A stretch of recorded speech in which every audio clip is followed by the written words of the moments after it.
W rok 2025 wchodzimy ze sporymi oczekiwaniami. W końcu powinny nadejść tak długo wyczekiwane obniżki stóp procentowych. W końcu jest szansa na spadki cen na rynku nieruchomości. Kredytu 2% już nie ma, 0% też nie, ale może jednak przyszykują coś innego? W dzisiejszym materiale omówimy KPO, ceny energii i ich wpływ na inflację. Czy spadnie? Czy wysokie stopy procentowe zostaną z nami na dłużej? Czy będzie nowy program dopłat do kredytów i rynek kredytów hipotecznych w 2025? Ja nazywam się Bartosz Nowak i przybliżam Wam świat kredytów, liczb i finansów. Stado czarnych łabędzi. Prognozowanie czegokolwiek w dzisiejszych czasach to trochę wróżenie z fusów. Wisi nad nami tyle niewiadomych, które mogą wpłynąć na całkowitą zmianę sytuacji gospodarczej na świecie, że ten, kto dokładnie przewidzi, co będzie za rok, to zaraz powinien wysyłać totka. Pamiętacie tego mema, gdy pośrednik kredytowy mówił, że stopy procentowe w kolejnych latach nie wzrosną? No to teraz mamy podobnie. Wojna na Ukrainie czy na Bliskim Wschodzie. Trump wraca na fotel prezydenta Stanów Zjednoczonych. Upadają rządy w kolejnych państwach Europy. W Polsce też przed nami wybory prezydenckie. To wszystko w mniejszym lub większym stopniu może mieć przełożenie na sytuację geopolityczną, na ceny surowców, giełdy, waluty, rynki nieruchomości i długo można byłoby tak wymieniać. Na potrzeby tego odcinka załóżmy jednak, że najbliższy rok będzie spokojny, jak na dzisiejsze czasy. Nie będzie żadnego nowego wirusa, wojny, ani innego czarnego łabędzia. Czego przy takich założeniach możemy się spodziewać w najbliższym roku? Inflacja. Dlaczego jest tak ważna? Wzrost inflacji w poprzednich latach odczuliśmy wszyscy, widząc drastyczne podwyżki cen. Płaciliśmy więcej za fryzjera, za usługi budowlane, za parkingi, więcej wydawaliśmy na czynsze, na paliwo na stacjach benzynowych czy w sklepach, robiąc codzienne zakupy do domu. Na miarę symboliki urosły już choćby ceny sztabek, kostek masła. Dlaczego zajmujemy się inflacją? Niemal wszyscy czekają na spadki cen nieruchomości, ale wysoka inflacja przekłada się na wyższe koszty pracy czy materiałów budowlanych, co skutecznie powstrzymuje rynek mieszkaniowy przed spadkami cen. Ponadto, by walczyć z wysoką inflacją, bank centralny podwyższa stopy procentowe, co wpływa na wysokość rat płaconych przez nas kredytów. Mówi się, że mamy najdroższe kredyty hipoteczne w Europie. Owszem, zaraz po Serbii, bo w samej Unii jesteśmy niechlubnym liderem. Tylko że dopóki inflacja nie spadnie, to Rada Polityki Pieniężnej stóp nie obniży. Ostatni odczyt inflacyjny z grudnia 2024 był na poziomie 4,8%.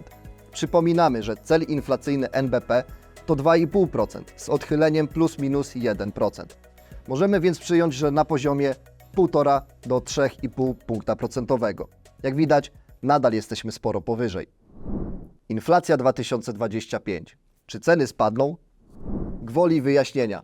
To, że inflacja spada, nie oznacza, że spadają ceny. Jak w styczniu przytyjesz 10 kg, a w lutym już tylko 5, to nie oznacza, że schudłeś. I tak też jest z inflacją. Ceny nadal rosną, tylko wolniej. Na początek spójrzmy na wykresie, jak wygląda wskaźnik inflacji w Polsce w latach 2020-2024. W pierwszym półroczu 2024 roku mieliśmy inflację w okolicach 2%. Dlaczego więc Rada Polityki Pieniężnej nie obniżyła stóp procentowych?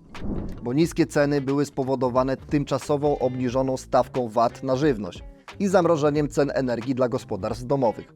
Po prostu rząd do tego dopłacał. Po zdjęciu tarcz mamy inflację na poziomie około 5%. I teraz kolejny rząd od nowego roku także wprowadza dopłaty do cen energii.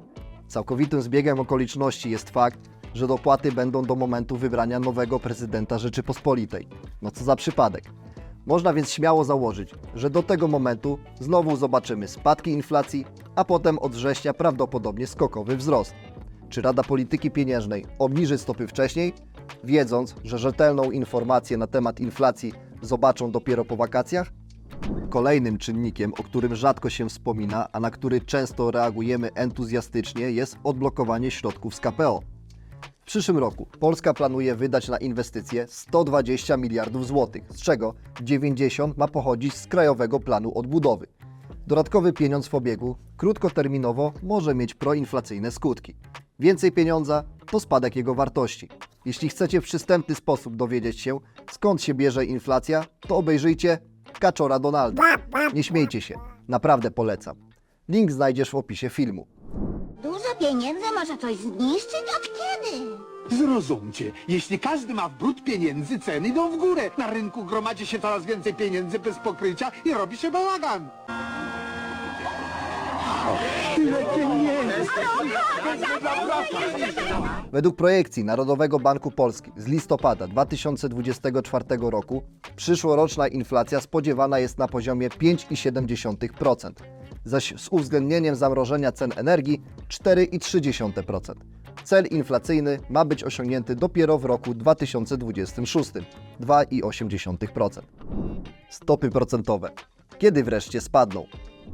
Biorąc pod uwagę to, co już zdążyłem dziś powiedzieć, to czy zmieniłem zdanie odnośnie tego, że prędzej zobaczymy obniżki stóp procentowych niż podwyżki? Nie. Nadal obstawiam, że doczekamy spadków. Sam nie mogę się tego doczekać, by kredyty były oferowane w końcu z racjonalnym oprocentowaniem. Ale czy mam jakieś obawy? Tak. Jeszcze niedawno przewidywano obniżki na wiosnę roku 2025. Teraz już niekoniecznie. Osobiście obstawiam, że do września RPP stóp nie ruszy.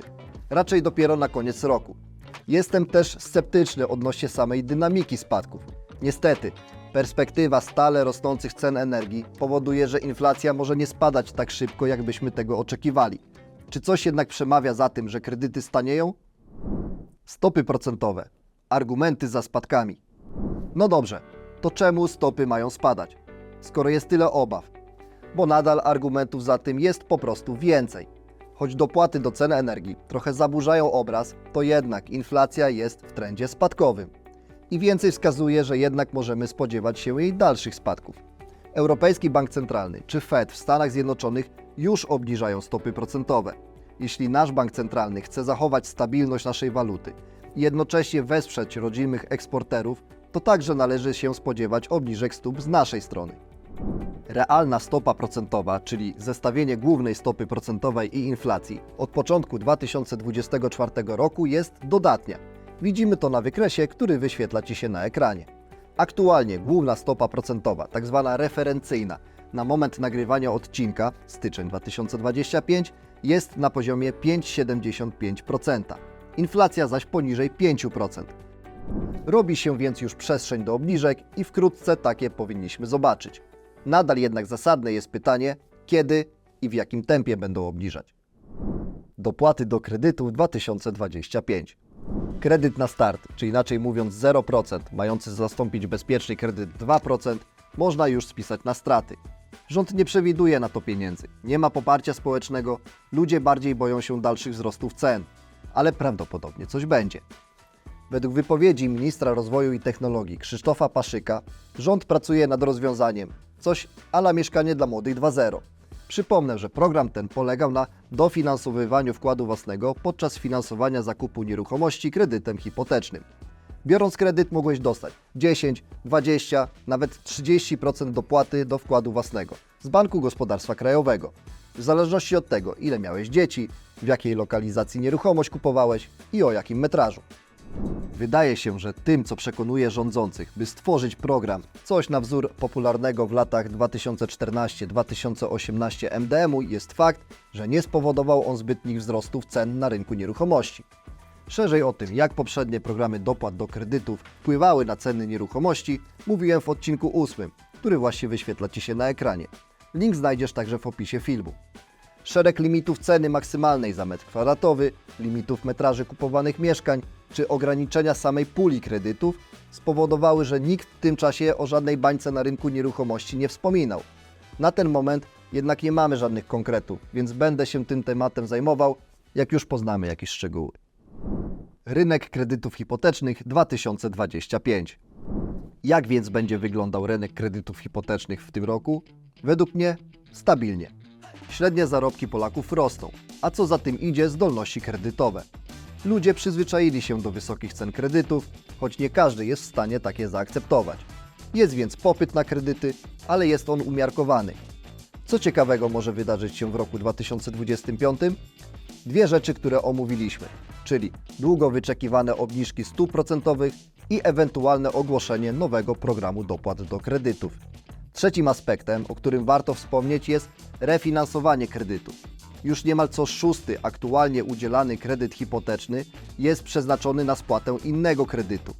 Ludzie w poprzednich latach zaciągali zobowiązania na szczycie stóp procentowych i wielu z nich zwyczajnie opłaca się teraz taki kredyt przenieść.